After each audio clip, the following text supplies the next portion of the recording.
یہ 20ویں صدی کے آغاز کے وقت جسے ہم پورا کہتے ہیں مڈل ایسٹ، بلکہ صرف مڈل ایسٹ نہیں، پورا شمالی افریقہ سلطنت عثمانیہ کا حصہ تھا، خلافت عثمانیہ۔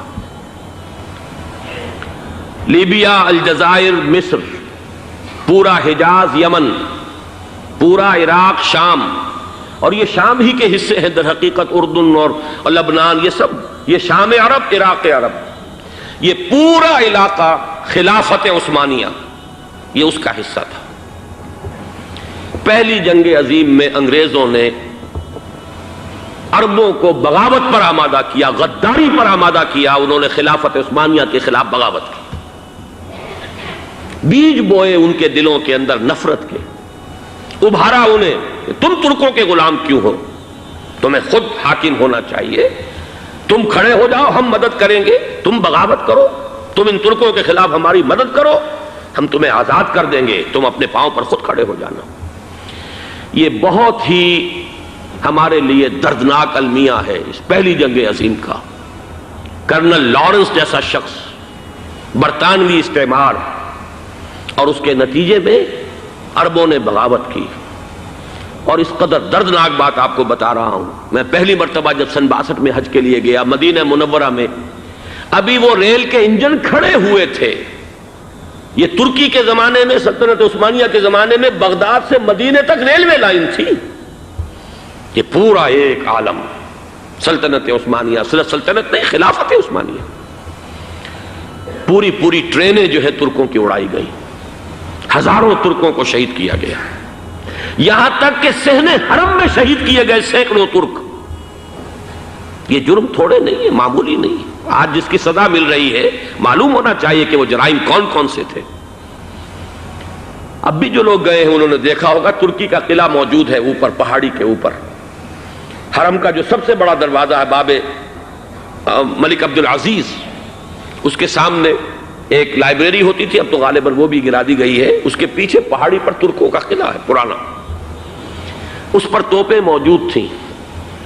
جب بغاوت ہوئی ہے، جو حرم میں آئے ہوئے تھے ترک فوجی، ظاہر بات ہے نہتے، وہ تو نماز پڑھنے آئے ہوئے تھے، ان کو وہاں ذبح کیا گیا ہے، اور ترکوں نے اپنی توپیں استعمال نہیں کی کہ کہیں بیت اللہ کو کوئی گدن نہ پہنچ جائے۔ بہرحال یہ غداری ہوئی ہے پہلی جنگ عظیم کے دوران، اور نہ صرف ترکوں پہ عربوں نے کی ہے۔ جیسا کہ میں نے کہا تھا، دو ہیں سب سے بڑے مجرم روئے ارضی کے اوپر امت مسلمہ کے طبقات۔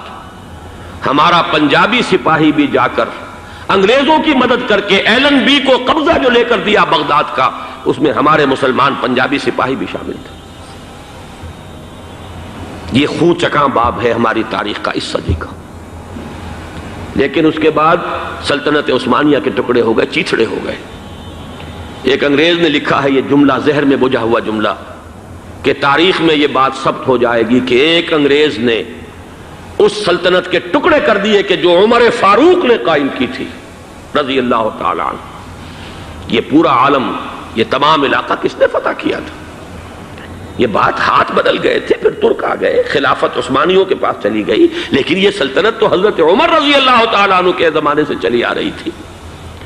اس کو ایک انگریز کرنل نے، اور اس نے بغاوت پہ آمادہ کر کے عربوں کو اور ترکوں کے پیٹھ میں چھرا گھپوا کر ان کے ذریعے سے اور ٹکڑے کر دیے۔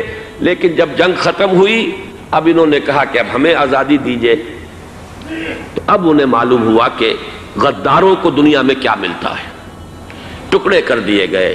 یہ حصہ عراق یہ انگریز کے پاس رہے گا، شام کا یہ علاقہ یہ فرانسیسیوں کے پاس رہے گا، مصر پر انگریزوں کا تسلط رہے گا، لیبیا اطالویوں کے پاس رہے گا، لے دے کر یہ جو علاقہ تھا حجاز، چونکہ وہاں کچھ تھا ہی نہیں، بوادٍ غیر ذی زرع، یہ عربوں کے پاس چھوڑ دیا گیا۔ اس وقت جو بادشاہ ہیں شاہ حسین اردن کے، ان کے دادا سب سے بڑے غدار وہی تھے، لہذا ان کو اس علاقے کی بادشاہت دے دی گئی۔ اس کے بعد نجد سے ایک تحریک اٹھی ہے، وہ سعودی جو خاندان ہے وہ نجد سے اٹھا ہے۔ نجد میں اس وقت کچھ بھی نہیں تھا، وہ تو صرف ریت کے تودے تھے اور کچھ بھی نہیں، لہذا ادھر کسی استعماری قوت کو دیکھنے کی ضرورت ہی نہیں تھی۔ وہ تو بعد میں تیل برآمد ہوا اور اس کی حیثیت ہو گئی، اور یہ امارات کا علاقہ جو ہے اس کی دنیا میں اب گویا کہ یوں سمجھیے کہ جو سب سے زیادہ اہم علاقے ہو سکتے ہیں روئے ارضی کے نقشے پر، ان میں سے ایک وہ ہو گیا. لیکن یہ اس وقت کی بات میں کر رہا ہوں، کوئی حیثیت نہیں تھی، لہذا اس کو چھوڑ دیا گیا. یہ ہے تاریخی پس منظر، یہ لکیریں جو کھینچی گئی ہیں. یہ ایک ملت اسلامیہ کو جو قومیتوں میں تقسیم کیا گیا، پھر نعرے لگوائے گئے المصر للمصریین الشام للشامیین. اب شامی ایک علیحدہ قوم ہو چکے ہیں، مصری ایک علیحدہ قوم ہو چکے ہیں، عراقی ایک علیحدہ قوم ہو چکے ہیں. یہ ساری تقسیمیں استعمار کی پیدا کرنا ہے، اس کا کوئی تعلق اسلام کے ساتھ نہیں. اب ضرورت تو اس بات کی تھی کہ استعمار کے پنجے جب یہاں سے کچھ ہٹے. دوسری جنگ عظیم کے بعد ایک دور آیا، امریکہ ابھرا ہے دنیا کی عالمی سطح پر سیاست میں. اس کے ہاں کچھ آزادی کے تصورات تھے، اس نے بھی سپورٹ کیا. برطانیہ کمزور ہو چکا تھا، وہ اتنے بڑے علاقے کو اب ہولڈ نہیں کر سکتا تھا. ہندوستان بھی آزاد ہوا، پھر یہ کہ اور دوسرے علاقوں سے بھی اس کو پسپائی اختیار کرنی پڑی. استعمار کے پنجے جس طرح بھی ہوئے، ان کے سینوں سے، عربوں کے سینوں سے جو ہے گویا کہ وہ ہٹے. لیکن امریکہ نے ایک اپنی بہت بڑی حکمت عملی جو اختیار کی، عالم عرب کے سینے میں اسرائیل کا خنجر پیوست کر دیا تاکہ یہ کبھی آزاد نہ ہو جائیں، ہمارے انگوٹھے تلے رہے، ہماری پالیسی گورن کرے.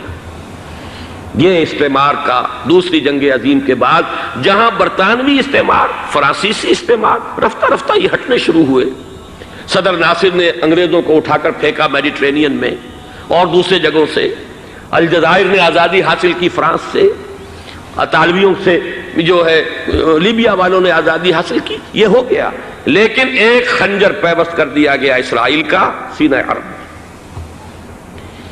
اس صورتحال میں ظاہر بات ہے کہ ایک تو بڑی آئیڈیل پوزیشن تھی کہ پورا عالم اسلام متحد ہو، لیکن وہ تو بہت دور کا خواب معلوم ہوتا ہے. علامہ اقبال سے بڑا کوئی نقیب نہیں ہے ملت اسلامی کی وحدت کا. ایک ہو مسلم حرم کی پاسبانی کے لیے، نیل کے ساحل سے لے کر تا بخاک کاشغر. لیکن انہیں بھی اپنے لیکچرز میں کہنا پڑا کہ اس وقت جو صورتحال ہے، پورے عالم اسلام کی ایک وحدت بن جانا تو تقریباً ناممکن نظر آ رہا ہے.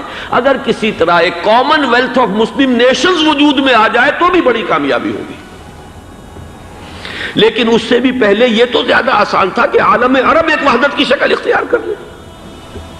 یہ تو ایک قوم ہے، اکثر و بیشتر ایک نسل یا زیادہ دو نسلیں کہہ دیجیے. شمالی افریقہ میں بربر نسل بھی ہے، باقی تو سب عرب ہے. یہ پورا عالم ایک نسل، ایک زبان، پورے اتنے رقبے کے اوپر بولے جانے والی ایک زبان، یہ تو ایک ہو جائے. افسوس یہ ہے کہ اس کا ایک ہو جانا، ایک شخصیت ابھری تھی جو مذہبی مزاج کی شخصیت تھی، جو دینی مزاج کی حامل شخصیت تھی. اگر اس کی قیادت میں عالم عرب متحد ہو جاتا تو واقعتاً ایک بہت بڑا جو ہے مرحلہ وہ طے ہو جاتا پوری عالمی ملت اسلامیہ کی ایک وحدت اختیار کرنے کا. وہ شخصیت تھی شاہ فیصل شہید کی. اور اس لفظ کے ساتھ ہی آپ کے ذہن میں آ گیا ہوگا کیوں انہیں شہید کر دیا گیا، کس نے کیا کرایا، کہاں سے تعلیم حاصل کر کے آیا تھا وہ جس نے شہید کیا شاہ فیصل شہید کو. اس کی گردن پر کون سوار تھی، وہ یہودی لڑکی کے جس کے فوٹو بھی شائع ہوئے، ایک گردن پر اٹھائے کھڑا ہوا شہزادہ اپنی ایک یہودی دوست کو، لڑکی کو. اور وہی ہے کہ جس نے جا کر پستول سے شہید کیا ہے. جان میں اچھی طرح جان لیجئے، جیسے بارہا میں نے عرض کیا ہے کہ حضرت عمر کو شہید کرنے والا کہنے کو ابو لولو فیروز تھا، لیکن اس کے پیچھے پورا ایرانی نسل پرستی کا جو پورا پس منظر ہے، اسے تو ہر شخص جس کی ذرا بھی نگاہ جو ہے جو صرف منظر کو نہ دیکھ رہی ہو، پس منظر کو بھی دیکھنے والی ہو، وہ تو جان لے گی کہ ابو لولو فیروز ایک فرد کا نام نہیں تھا، وہ ایران کا انتقام تھا عالم عرب سے. بالکل اسی طریقے سے یہ امریکی استعمار کا ہتھ کنڈا تھا، اسے محسوس ہوا. شاہ فیصل مذہبی مزاج کا شخص یہ ابھر رہا ہے، اور یہ شاہ فیصل کی حکمت عملی کا ذرا آپ اندازہ کیجئے. لاہور میں سمٹ کانفرنس ہوئی، اس میں وہ آئے، سب سے ٹاورنگ پرسنالٹی پورے اس وقت عالم اسلام کے اندر شاہ فیصل کی تھی.